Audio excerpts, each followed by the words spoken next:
ಕಲಿಯುಗದಿ ಧರ್ಮವನ್ನು ಉಳಿಸಲು ಧರೆಗೆ ಬಂತೊಂದು ದಿವ್ಯ ಶಕ್ತಿ. ಕರಿಮಲೆಯಲ್ಲಿ ನೆಲೆ ನಿಂತ ದೈವ ತರಲೆಮೆಗೆ ಜೀವನ್ಮುಕ್ತಿ.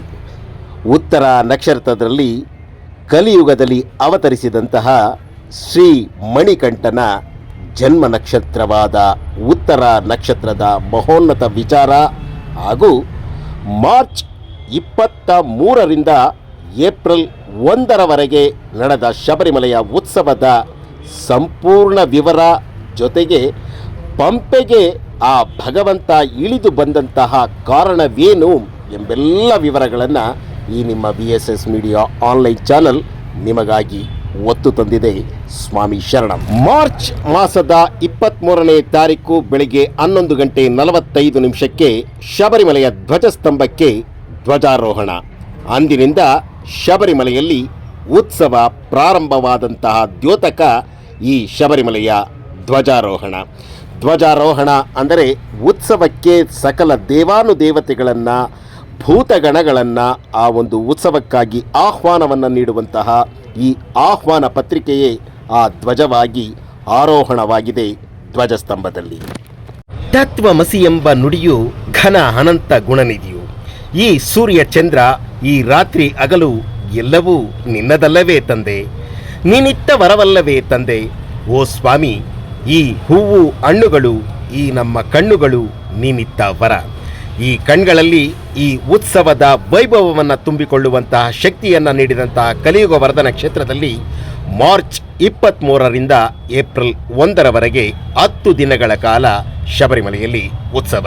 ಪ್ರತಿದಿನವೂ ಕೂಡ ವಿಶೇಷ ಪೂಜೆಗಳು, ಪೂಜಾ ಕೈಕರ್ಯಗಳು, ಲಕ್ಷಾರ್ಚನೆ, ಜೊತೆಗೆ ಬಲು ಮುಖ್ಯವಾಗಿ ಆ ಉತ್ಸವ ಬಲಿಯನ್ನು ಕೊಟ್ಟು ಆ ಭಗವಂತನ ಸನ್ನಿಧಾನದಲ್ಲಿ ಆನೆಯ ಮೇಲೆ ಅಂಬಾರಿಯಲ್ಲಿ ಆ ಭಗವಂತ ಕುಳಿತುಕೊಂಡು ಆ ಉತ್ಸವ ಪ್ರಾರಂಭವಾಗಿದ್ದು ಮಾರ್ಚ್ 23. ಒಬ್ಬರನ್ನ ಮತ್ತೊಬ್ಬರು ಸ್ವಾಮಿ ಎಂದು ಕರೆದುಕೊಂಡು ಶಬರಿಗಿರಿಗೆ ಬರ್ತೀವಪ್ಪ ಅಯ್ಯಪ್ಪ. ಅಂದರೆ ನೀನೇ ನಾನು, ನಾನೇ ನೀನು ಎಂಬ ಆ ತತ್ವಮಸಿಯ ಅರ್ಥವನ್ನು ಅರ್ಥೈಸಿಕೊಂಡು ಆ ಸ್ವಾಮಿ ಅಯ್ಯಪ್ಪನ ಪ್ರತಿರೂಪವಾಗಿ ನಾವು ಸನ್ನಿಧಾನಕ್ಕೆ ಕಾಲಿಡ್ತೇವೆ ಎಂದರೆ ಅದಕ್ಕೆ ಮಂಡಲ ಕಾಲ ವ್ರತವನ್ನು ಮಾಡಲೇಬೇಕು. ಯಾಕೆಂದರೆ ಪ್ರಕೃತಿಯೇ ತೂಗಿ ಜೋಗುಳ ಆಡಲು ಆ ಪುಣ್ಯ ಸ್ವರೂಪನಿಗೆ ಮಂತ್ರಗಳೇಕೆ ಎಂದು ನಾವು ಆ ನಮ್ಮ ವ್ರತವನ್ನೇ ಆ ಭಗವಂತನಿಗೆ ಮಂತ್ರಗಳಾಗಿ ಸಮರ್ಪಣೆ ಮಾಡುವಂತಹ ಪುಣ್ಯಕ್ಷೇತ್ರ ಶಬರಿಮಲೆ. ಆ ಶಬರಿಮಲೆ ಕ್ಷೇತ್ರದಲ್ಲಿ ಪಂಪಾ ನದಿಯಲ್ಲಿ ಜಳಕ ಮಾಡಿಕೊಂಡು ಆ ಸನ್ನಿಧಾನಕ್ಕೆ ತೆರಳುವಂತಹ ಈ ಮಹೋನ್ನತ ಕ್ಷೇತ್ರದಲ್ಲಿ ಮಾರ್ಚ್ 23ರಂದು ಪ್ರಾರಂಭವಾದಂತಹ ಆ ಉತ್ಸವ ಪ್ರಾರಂಭದ 2ನೇ ದಿನದಿಂದ 5ನೇ ದಿನದವರೆಗೂ ಕೂಡ ಪ್ರತಿದಿನವೂ ಕೂಡ ಉತ್ಸವದ ಮೂರ್ತಿಯ ಮೆರವಣಿಗೆ ಮತ್ತು ಬಲಿಪೂಜೆ ಈ ಎಲ್ಲವೂ ನಡೆಯುತ್ತಾ 6ರಿಂದ 8ನೇ ದಿನವರೆಗೂ ಕೂಡ ಆ ಉತ್ಸವದ ಮೆರವಣಿಗೆ ಪ್ರಾಂಗಣದಲ್ಲಿ ನಡೆದು ದಿನೇ ಆ ಭಕ್ತರ ಸಂಖ್ಯೆ ಆ ಭಗವಂತನ ಸನ್ನಿಧಾನದಲ್ಲಿ ಹೆಚ್ಚಾಗುತ್ತಾ ಬಂದು ಶಬರಿಮಲೆಯ ಉತ್ಸವಕ್ಕೆ ಕಳೆ ತಂದದ್ದು ಆ ಭಕ್ತರ ಶರಣುಘೋಷ. ತಾವೀಗ ನೋಡುತ್ತಿರುವ ದೃಶ್ಯ ಶಬರಿಮಲೆಯ ಉತ್ಸವ ಮೂರ್ತಿ, ಅಂದರೆ ಸ್ವಾಮಿ ಅಯ್ಯಪ್ಪನ ಉತ್ಸವ ಮೂರ್ತಿಯನ್ನು ಆ ಒಂದು ಪ್ರಾಂಗಣದಲ್ಲಿ ಆ ಒಂದು ಭಗವಂತನ ಉತ್ಸವವಾಗಿ ಕೊಂಡೊಯ್ಯುತ್ತಿರುವಂತಹ ಇಡಿ ಪ್ರಸಾದ್, ಅಂದರೆ ಶಬರಿಮಲೆಯ ಮೇಲ್ಶಾಂತಿಗಳಾದಂತಹ ಇಡಿ ಪ್ರಸಾದ್ ಆ ಉತ್ಸವ ಮೂರ್ತಿಯನ್ನು ಹೊತ್ತಂತಹ ದೃಶ್ಯಗಳನ್ನು ನೋಡ್ತಾ ಇದ್ದೀರಾ. ತಳಿರು ತೋರಣಗಳಿಂದ ಮತ್ತು ಹೂವಿನ ಅಲಂಕಾರದಿಂದ ಶಬರಿಮಲೆ ಈ 10 ದಿನಗಳು ಕೂಡ ಕಂಗೊಳಿಸುತ್ತಿತ್ತು. ಇದು ಒಳ್ಳಿನಲ್ಲೂರು ಮಣಿಕಂಠ ಎಂದು ಕರೆಯಲ್ಪಡುವಂತಹ ಗಜರಾಜ. ಈ ಗಜರಾಜನ ಮೇಲೆಯೇ ಆನೆಯ ಮೇಲೆ ಅಂಬಾರಿ, ನೋಟವೇ ಆನಂದ ಎಂದು ಆ ಭಗವಂತನ ಉತ್ಸವ ಮೂರ್ತಿ ಇದೇ ಗಜರಾಜನ ಮೇಲೆ ಕುಳಿತು ಬರುತ್ತಿರುವಂತಹ ದೃಶ್ಯಗಳನ್ನು ತಾವು ಇನ್ನು ಮುಂದೆ ನೋಡುತ್ತೀರಾ. ಈ ಗಜರಾಜನು ಕೂಡ ವ್ರತವಿದ್ದೇ ಆ ಭಗವಂತನ ಸನ್ನಿಧಾನಕ್ಕೆ ಬರ್ತಾರೆ ಅನ್ನೋದು ಮತ್ತೊಂದು ವಿಶೇಷ ಅಂಶ. ಆ ಗಜರಾಜನಿಗೂ ಕೂಡ ಇರುಮುಡಿಯನ್ನು ಕಟ್ಟಿ ಆ ಭಗವಂತನ ಸನ್ನಿಧಾನಕ್ಕೆ ಕರೆದು ತರುತ್ತಾರೆ ಎಂದರೆ ಶಬರಿಮಲೆಯ ಶ್ರೇಷ್ಠತೆ ಏನು ಎಂಬುದನ್ನು ಅರ್ಥೈಸಿಕೊಳ್ಳಬೇಕಾಗಿದೆ. ನಿನ್ನ ದರ್ಶನಕ್ಕೆ ಸ್ವಾಮಿ, ನಿನ್ನ ದರ್ಶನಕ್ಕೆ ಸ್ವರ್ಣಕ್ಷೇತ್ರ ಗುಡಿಯಲ್ಲಿರುವ ನಿನ್ನ ದರ್ಶನಕ್ಕೆ ನಾವು ನನ್ನಪ್ಪನಲ್ಲವ ಅಯ್ಯಪ್ಪನಲ್ಲವ, ಶಬರಿವಾಸನೆ ಶಬರಿಮಲೆ ವಾಸನೆ ಶರಣಂ, 18 ಮಲೆಗಳ ಒಡೆಯನೇ ಶರಣು ಎಂದು ಶರಣಘೋಷವನ್ನು ಉಚ್ಚರಿಸುತ್ತಾ ಇಂತಹ ವೈಭವದ ಉತ್ಸವವನ್ನು ಕಣ್ತುಂಬಿಕೊಳ್ಳಲು ದೇಶದ ನಾನಾ ಭಾಗಗಳಿಂದಷ್ಟೇ ಅಲ್ಲದೆ ವಿದೇಶಗಳಿಂದಲೂ ಈ ಶಬರಿಮಲೆಯ ಉತ್ಸವ ಕಾಲಕ್ಕೆ ಭಕ್ತಾದಿಗಳು ಬಂದಿದ್ದರು. ಆದರೆ ಒಂದು ವಿಪರ್ಯಾಸ ಎಂದರೆ ಸಿವಿಲ್ನಲ್ಲಿ ಹೆಚ್ಚಾಗಿ ಭಕ್ತಾದಿಗಳು ಬಂದದ್ದು. ತಾವೀಗ ನೋಡುತ್ತಿರುವಂತಹ ದೃಶ್ಯ ಆ ಒಂದು ಉತ್ಸವ ಬಲಿ. ಇದು ಪ್ರತಿದಿನವೂ ಕೂಡ ಆ ಮೊದಲನೇ ದಿನದಿಂದ ಹಿಡಿದು ಆ 10 ದಿನಗಳ ಕಾಲ ನಡೆಯುವಂತಹ ಉತ್ಸವದ ಪ್ರತಿದಿನವೂ ಕೂಡ ಉತ್ಸವ ಬಲಿಯನ್ನು ಆ ಭಗವಂತನಿಗೆ ಮತ್ತು ಭೂತಗಣಗಳಿಗೆ ಶಾಸ್ತ್ರೋಕ್ತವಾಗಿ ಸಲ್ಲಿಸುತ್ತಿರುವಂತಹ ದೃಶ್ಯಗಳನ್ನು ನೀವೀಗ ನೋಡುತ್ತಿದ್ದೀರಾ. ಸ್ವಾಮಿ ಶರಣಂ. ಸುಮ್ಮನೆ ಏತಕ್ಕೆ ನಿನ್ನನ್ನು ಕಾಣುವ ಹಂಬಲ ತುಂಬಿಸುವೆ ಸ್ವಾಮಿ, ಕರೆದುಕೋ ನಿನ್ನ ಸನ್ನಿಧಿಗೆ ಎಂಬ ಗೀತೆಯಂತೆ ಆ 18 ಮೆಟ್ಟಲುಗಳ ಪೂಜೆ ಪ್ರತಿದಿನವೂ ಕೂಡ ಶಬರಿಮಲೆಯ ಉತ್ಸವದ ಕಾಲದಲ್ಲೂ ನಡೆಯಿತು. ಆ ದೃಶ್ಯಗಳನ್ನು ತಾವೀಗ ಗಮನಿಸ್ತಾ ಇದ್ದೀರಾ. ಏನಪ್ಪ ನಿನ್ನ ಹಂಬಲವನ್ನು ತುಂಬಿ ನಿನ್ನ ಸನ್ನಿಧಾನಕ್ಕೆ ಕರೆದುಕೋ ಅಂದರೆ ಶಬರಿಮಲೆಗೆ ಕರೆದುಕೋ ಎಂಬ ಅರ್ಥವಾ ಎಂದರೆ ಹೌದು, ಅದು ವಾಸ್ತವವಾದರೂ ನಿನ್ನ ಸನ್ನಿಧಾನಕ್ಕೆ ಅಂದರೆ ನಿನ್ನ ಆ ಒಂದು ಪರಮಾತ್ಮನಲ್ಲಿ ನಮ್ಮ ಆತ್ಮ ಲೀನ ಆಗಬೇಕು ಎಂಬುದರ ಅರ್ಥ ಅದಾಗಿದೆ. ತಳಿರು ತೋರಣದಿಂದ ಕಂಗೊಳಿಸುತ್ತಿರುವಂತಹ ಆ ಭಗವಂತನ ಸನ್ನಿಧಾನದಲ್ಲಿ ಪ್ರತಿದಿನವೂ ತುಪ್ಪದ ಅಭಿಷೇಕ ಜೊತೆಗೆ ಅಷ್ಟಾಭಿಷೇಕವೂ ಕೂಡ ಈ 10 ದಿನಗಳ ಕಾಲ ನಡೆದದ್ದು ಮತ್ತೊಂದು ಮಹೋನ್ನತವಾದ ವಿಚಾರ. ಆ ಭಗವಂತನಿಗೆ ಬಲು ಪ್ರಿಯವಾದಂತಹ ಈ ಅಷ್ಟಾಭಿಷೇಕವನ್ನು ಮಾಡಿಸಿದವರೇ ಧನ್ಯರು. ಈ ಒಂದು ತಳಿರು ತೋರಣದ ಸಿಂಗಾರದೊಂದಿಗೆ ಆ ಭಗವಂತನ ಪರಮ ಪವಿತ್ರ ಶಬರಿಮಲೆ ಕ್ಷೇತ್ರದಲ್ಲಿ ನಿನ್ನೆಯ ದಿನ ಅಂದರೆ 31/3/2026 ಮಂಗಳವಾರ ಪಳ್ಳಿವೇಟ ಅಂದರೆ ಆ ಭಗವಂತ ಶಬರಿಮಲೆ ಕ್ಷೇತ್ರದಿಂದ ಬೇಟೆಗಾಗಿ ಹೊರಟು ಬರುವಂತಹ ದೃಶ್ಯ. ಏನಪ್ಪ ಸ್ವಾಮಿ ಅಯ್ಯಪ್ಪ ಮಹಿಷಿಯ ಮರ್ದನ ಮಾಡಿದ್ದಾಯಿತು, ಕಲಿಯುಗ ವರದಲ್ಲಿ ಕಲಿಯುಗ ವರದನಾಗಿ ನೆಲೆ ನಿಂತಂತಾಯಿತು, ಮತ್ತೆ ಏಕೆ ಬೇಟೆಯಾಡಲಿಕ್ಕೆ ಬರ್ತಾರೆ ಅಂದರೆ ಧರ್ಮದ ಶಾಸನವನ್ನು ಬರೀಲಿಕ್ಕಾಗಿ ಅವತಾರವೆತ್ತಿದಂತಹ ಆ ಧರ್ಮಶಾಸ್ತ್ರನ ಪ್ರತಿರೂಪನಾದ ಮಣಿಕಂಠ ನಮ್ಮಲ್ಲಿರುವಂತಹ ದುರ್ಗುಣಗಳನ್ನು ದುಷ್ಟ ಶಕ್ತಿಗಳನ್ನು ಬೇಟೆಯಾಡಿ ಶಾಂತಿ ನೆಲೆಸಿ ಧರ್ಮದ ಉದ್ಧಾರಕ್ಕಾಗಿ ಧರ್ಮವನ್ನು ಪ್ರತಿಪಾದನೆ ಮಾಡುವ ಒಂದು ಪ್ರತಿಪಾದನೆಯನ್ನಾಗಿ ಮಾಡಲು ಶರಂಗುತ್ತಿಯವರೆಗೆ ಪಳ್ಳಿವೇಟ ಎಂಬ ಒಂದು ಸಂಪ್ರದಾಯ ನಡೆಯುತ್ತಾ ಬರುತ್ತೆ. ಇದು ಉತ್ಸವದ 9ನೇ ದಿನ ಅಲ್ಲಿಗೆ ಬಂದು ಅಲ್ಲಿ ನಾಯಿಟುವಿಳಿ ಎಂಬ ಆ ಒಂದು ಭಗವಂತನ ಚರಿತ್ರೆ ಮತ್ತು ಪುರಾಣ ಸಾರುವಂತಹ ಆ ಒಂದು ನಾಯಿಟುವಿಳಿ ಗೀತೆಯನ್ನು ಕೂಡ ಆಡಲಾಗುತ್ತೆ. ಆ ದೃಶ್ಯವನ್ನು ತಾವೀಗ ಗಮನಿಸ್ತಾ ಇದ್ದೀರಾ. ಇದು ಶಬರಿಮಲೆ ಉತ್ಸವದ 9ನೆಯ ದಿನ 31/3/2026 ಮಂಗಳವಾರ. ಈ ರಾತ್ರಿ ಪಳ್ಳಿವೇಟೆಗಾಗಿ ಅಂದರೆ ಬೇಟೆಗಾಗಿ ಆ ಭಗವಂತ ಆನೆಯ ಮೇಲೆ ಅಂಬಾರಿ ಪಂಜಿನ ಮೆರವಣಿಗೆಗಳೊಂದಿಗೆ ತಾಳಮೇಳದ ಸದ್ದಿನೊಂದಿಗೆ ಶರಂಗುತ್ತಿಯವರೆಗೆ ಬಂದು ಇನ್ನೂ ಕೂಡ ಈ ಒಂದು ಕಲಿಯುಗದಲ್ಲಿ ಏನಾದರೂ ಅಧರ್ಮ ತಾಂಡವವಾಡ್ತಾ ಇದ್ದರೆ ಆ ಅಧರ್ಮದ ನಾಶವನ್ನು ಮಾಡಿ ಧರ್ಮವನ್ನು ಉಳಿಸುತ್ತೇನೆ ಎಂಬ ಒಂದು ತಾತ್ಪರ್ಯವನ್ನು ಸಾರುವಂತಹ ಆ ಧರ್ಮಶಾಸ್ತ್ರ ಧರ್ಮದ ಶಾಸನವನ್ನು ರೂಢಿಸುವಂತಹ ಆ ಭಗವಂತ ಪಳ್ಳಿವೇಟ ಎಂಬ ಒಂದು ಯುದ್ಧ ಅಂದರೆ ಬೇಟೆಗಾಗಿ ಬರುವಂತಹ ಒಂದು ಯುದ್ಧ ಅಂದರೆ ನಮ್ಮ ಮನಸ್ಸಿನಲ್ಲಿ ಕಾಡುತ್ತಿರುವಂತಹ ಯುದ್ಧಗಳನ್ನು ಜಯಿಸುವಂತಹ ಶಕ್ತಿಯನ್ನು ಆ ಭಗವಂತ ಕೊಡಲಿ ಎಂದು ಆ ಭಗವಂತನಲ್ಲಿ ನಾವು ಪ್ರಾರ್ಥನೆ ಮಾಡುತ್ತಾ ಆ ಬೇಟೆ ನಮ್ಮ ಮನಸ್ಸಲ್ಲಿರುವಂತಹ ಕಾಮ ಕ್ರೋಧ ಲೋಭ ಮದ ಮಾಸ್ತರ್ಯ ಎಂಬ ಅಷ್ಟ ಕಾಮಗಳನ್ನು ಜಯಿಸುವಂತಹ ಶಕ್ತಿಯನ್ನು ಮತ್ತು ಕೆಲವೊಂದು ಕೆಟ್ಟ ಗುಣಗಳನ್ನು ಬೇಟೆಯಾಡಲು ಭಗವಂತ ಆ ಆನೆಯ ಮೇಲೆ ಬರುತ್ತಿರುವಂತಹ ದ್ಯೋತಕವಾಗಿ ಆ ಒಂದು ಪಳ್ಳಿವೇಟ ಎಂಬ ಬೇಟೆಯನ್ನು ಈ ಒಂದು ಶಬರಿಮಲೆಯ ಉತ್ಸವದ 9ನೇ ದಿನ ಪ್ರತಿ ವರ್ಷವೂ ನಡೆಸುವುದು ವಾತ್ಸವ ಅದು ರೂಢಿಯಾಗಿ ಬಂದಿದೆ. ಅದರಂತೆ 31/3/2026 ನಡೆಯಿತು. ಮತ್ತು ಇಂದು ಬೆಳಗ್ಗೆ ಆ ಭಗವಂತನ ಆರಾಟು ಬಹುಮುಖ್ಯವಾಗಿ ಆ ಭಗವಂತನ ಉತ್ಸವದ ಕೊನೆಯ ದಿನ ನಡೆಯುವಂಥ ಆರಾಟಿಗೆ ಸಿದ್ಧತೆಗಳನ್ನು ಮಾಡುತ್ತಿರುವಂಥ ದೃಶ್ಯಗಳನ್ನು ತಾವೀಗ ನೋಡ್ತಾ ಇದ್ದೀರಾ.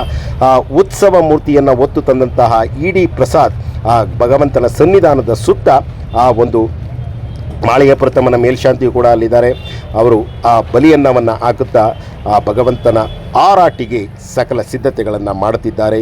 ಇದು ಶಬರಿಮಲೆಯಲ್ಲಿನ ಆರಾಟು ಉತ್ಸವಕ್ಕೆ ಸಿದ್ಧತೆಯಾಗಿ ಇಂದು ಬೆಳಿಗ್ಗೆ ನಡೆದಂತಹ ದೃಶ್ಯ. ಸ್ವಾಮಿ ಶರಣಂ.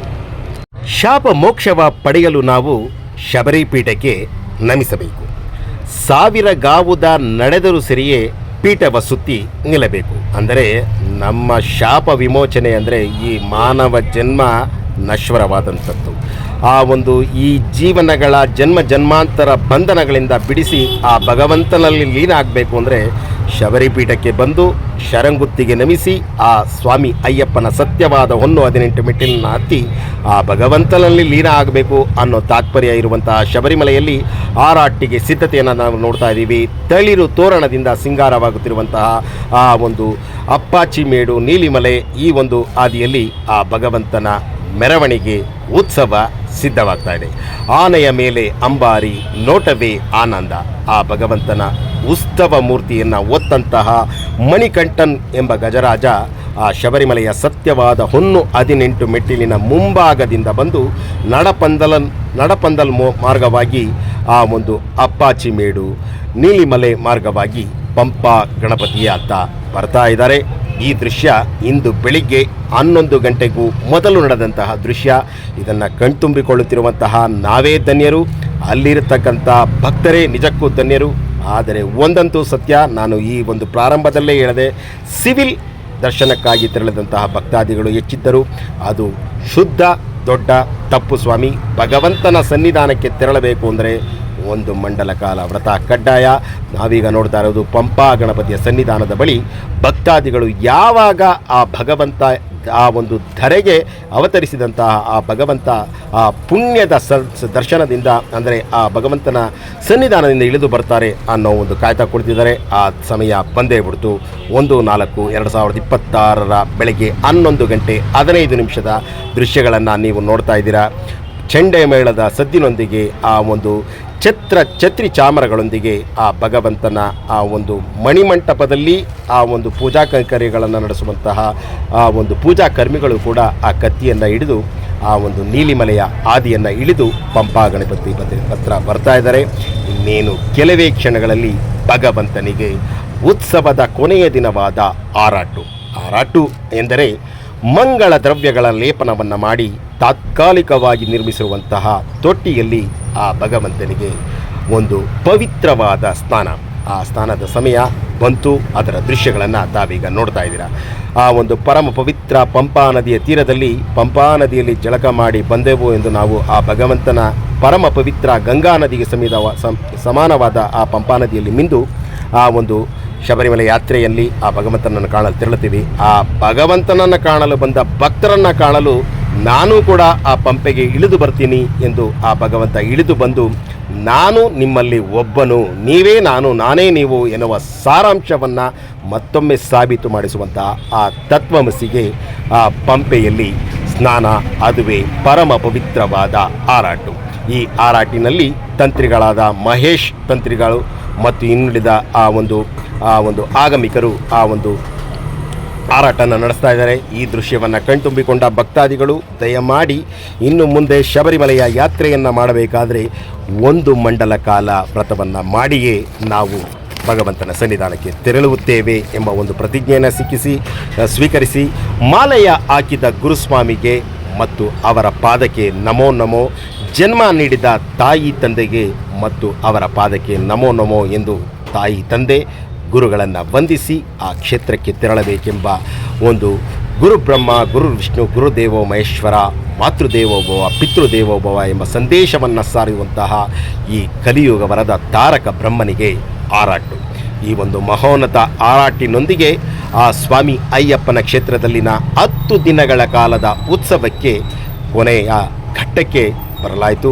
ಇಂದು ಸಂಜೆ 5 ಗಂಟೆಗೆ ಆ ಉತ್ಸವ ಮೂರ್ತಿ ಪಂಪಾ ಗಣಪತಿಯಿಂದ ಮತ್ತೆ ಸನ್ನಿಧಾನಕ್ಕೆ ತೆರಳುತ್ತೆ. ಆ ನಂತರ ರಾತ್ರಿ 10 ಗಂಟೆಯವರೆಗೂ ಕೂಡ ಭಗವಂತನ ಭಕ್ತರಿಗೆ ದರ್ಶನದ ಭಾಗ್ಯ ಇರುತ್ತೆ. ಇದು ಶಬರಿಮಲೆಯ ಉತ್ಸವದ ಸಂಪೂರ್ಣವಾದ ಮಾಹಿತಿ ಈ ನಿಮ್ಮ VSS ಮೀಡಿಯಾ ಆನ್ಲೈನ್ ಚಾನಲಲ್ಲಿ. ಮತ್ತೆ ಏಪ್ರಿಲ್ 10 ಸಂಜೆ 5 ಗಂಟೆಗೆ ಶಬರಿಮಲೆಯ ಸನ್ನಿಧಾನವನ್ನು ವಿಷು ಪೂಜೆಗಾಗಿ ಸನ್ನಿಧಾನವನ್ನು ತೆರೀತಾರೆ. 18/4/2025 ಕೂಡ ಆ ಭಗವಂತನ ಸನ್ನಿಧಾನ ತೆರೆದಿರುತ್ತೆ. 14/4/2026 ಆ ಭಗವಂತನ ಸನ್ನಿಧಾನದಲ್ಲಿ ಮೇಡು ವಿಷು ಉತ್ಸವ. ಈ ಉತ್ಸವಕ್ಕೂ ತೆರಳುವವರು ಕೂಡ ಈಗಾಗಲೇ ಆನ್ಲೈನ್ ಟಿಕೆಟನ್ನು ಬಿಡುಗಡೆ ಮಾಡಿದ್ದಾರೆ. ಅದಕ್ಕೂ ಮೊದಲು ಮಂಡಲ ಕಾಲ ವ್ರತವನ್ನು ಮಾಡಿ ಶಬರಿಮಲೆ ಯಾತ್ರೆಯನ್ನು ಮಾಡಿ ಸ್ವಾಮಿ ಶರಣಂ, ಸ್ವಾಮಿಯೇ ಶರಣಮಯ್ಯಪ್ಪ. ಕಲಿಯುಗದೇ ಧರ್ಮವನ್ನು ಉಳಿಸಿ ಧರೆಗೆ ಬಂದಂತಹ ಆ ದಿವ್ಯ ಶಕ್ತಿಯೇ ಆ ಸ್ವಾಮಿ ಅಯ್ಯಪ್ಪ. ಕರಿಮಲೆಯಲ್ಲಿ ನೆಲೆ ನಿಂತ ಆ ದೈವ ತರಲಿ ನಮಗೆ ನಿಮಗೆಲ್ಲ ಜೀವನ್ ಮುಕ್ತಿ ಎಂದು ಪ್ರಾರ್ಥಿಸುತ್ತಾ ಮತ್ತೊಮ್ಮೆ ಮಗದೊಮ್ಮೆ ನಿಮಗೆಲ್ಲರಿಗೂ ಕೂಡ ಆ ಸ್ವಾಮಿ ಅಯ್ಯಪ್ಪನ ಆಶೀರ್ವಾದವನ್ನು ಬೇಡುತ್ತಾ ನನಗಿಂತ ಕಿರಿಯವನು ಯಾರೂ ಇಲ್ಲ.